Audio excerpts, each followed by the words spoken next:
O astro pop Michael Jackson é internado depois de uma parada cardíaca. E o mundo inteiro volta as atenções para um hospital de Los Angeles. Alguns dos jornais mais importantes dos Estados Unidos afirmam que ele está morto.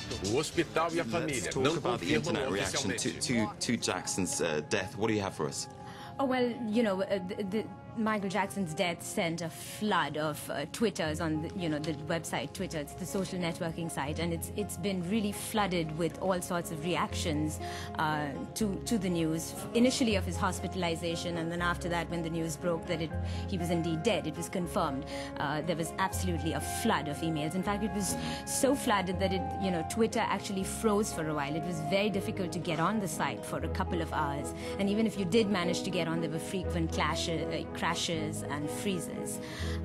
In fact, there are some new media experts who say that the news of Michael Jackson's death generated 3 times as many Twitter posts than the Iran election or even the swine flu outbreak. On June 25, 2009, Michael Jackson died while in his bed. The news spread quickly online, causing websites to slow down and crash from user overload. The impact of his death was amplified by social media. 10 years ago, we would have learned of his death via TV or friend or co-worker, but now our knowledge was immediate.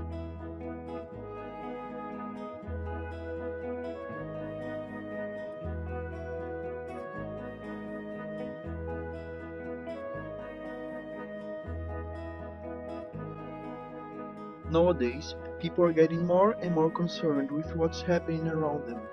Even the world is giving an impression that more things are happening. This fact is due mainly to the social networking phenomenon. People are eager to spend all kinds of knowledge and information through them, thus creating a new era in communications, where millions of news travels fast, especially over the internet, directly to the entire population. As redes sociais se tornaram atualmente parte da vida das pessoas. Ela foram incorporadas no nosso dia a dia.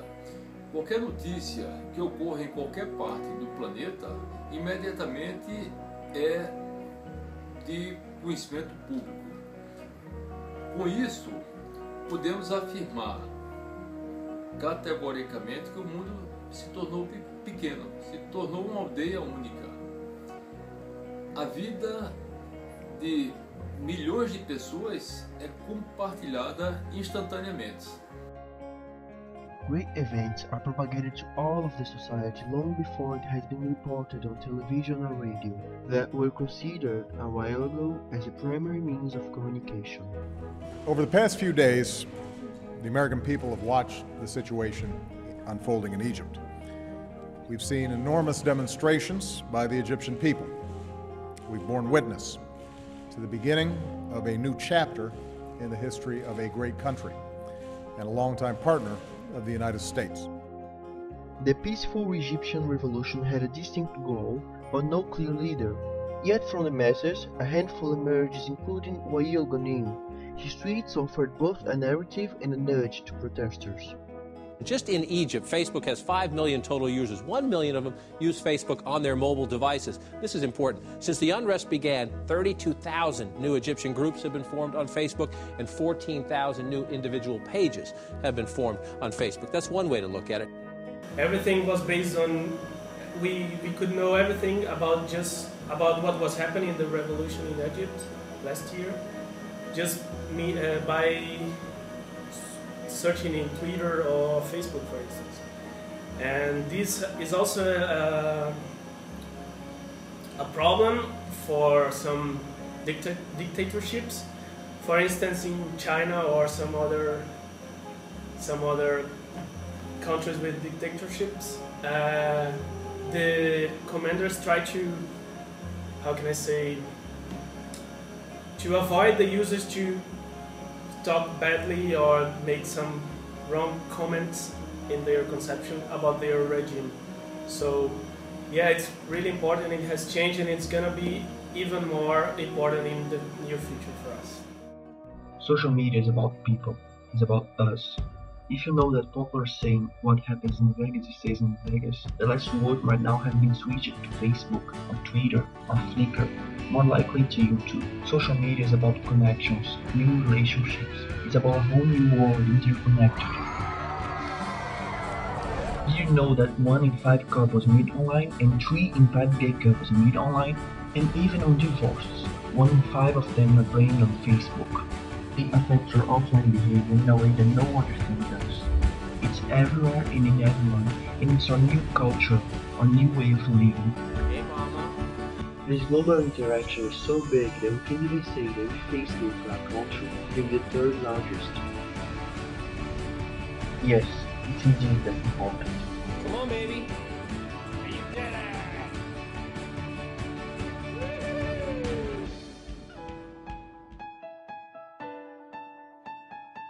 So, the good part of the social networks is that everybody can produce content. It's very interesting that, some years ago we needed news company and TV companies and this kind of stuff to get information and to send information. Now everybody can create information, everybody can share information. That's good, but also that has a bad part, that you cannot be sure of what information you can trust and what information you cannot trust. For example, there was an event that happened here in Recife last year, that a fake information was sent about a massive flooding that did not exist, and all the schools and universities and all the public places closed the doors. Everybody went home, but there was nothing actually happening.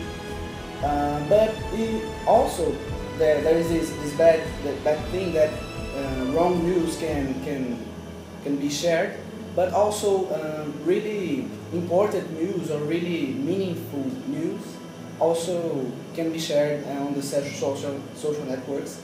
Like, for example, when Michael Jackson died, something that would take some time to be shown in the news and all the media, everybody could see right a few minutes after it on Facebook, Twitter, and all the social networks. So it's a very important vehicle of communication. It's a very important method of communication. It has some dangerous parts that you cannot be sure what you can trust and what you cannot trust.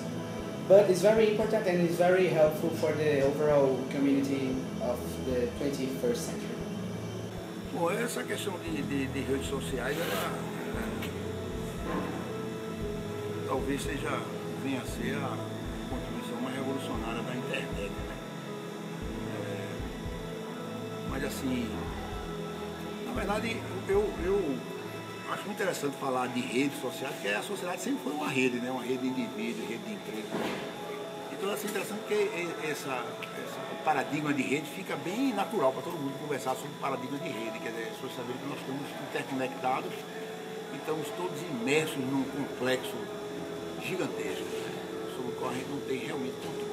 Imagine que as redes sociais não contribuem para essa, vamos dizer assim, talvez ajudar a enfrentar os lados ditos negativos da globalização, né? E a dificuldade hoje é que a gente está mudando. Eu espero que as redes sociais venham para ficar como uma prática que dure algumas gerações, para poder virar cultura de fato. Eu vejo como uma oportunidade assim que a tecnologia propiciou, até quase como tudo, né, não foi planejado, né, que isso acabou, mas é uma coisa muito natural mesmo, assim, uma coisa que nós não temos controle, né? Ela por isso é como uma espécie, como uma grama que cresce no seu quintal, você queira ou não, está rolando aí, você queira ou não, as pessoas vão se conectar, vão colocar figurinhas, e isso é natural, social, a natureza, viva. The average internet user is connected to a network of 120 other users. 30% of their communication is about brands and products. On average, 7% of them like, retweet, and share this communication to their own network of 120 other users. That's equal 960 users. and 7% of them like, retweet, and share again, reaching 8,040 users, of whom 663 share with another 120 each, reaching 67,560 users. 4,729 will share with another 120 each, reaching 567,489 users, totaling 644,160 people reached in just 6 clicks. That's how fast news can spread online.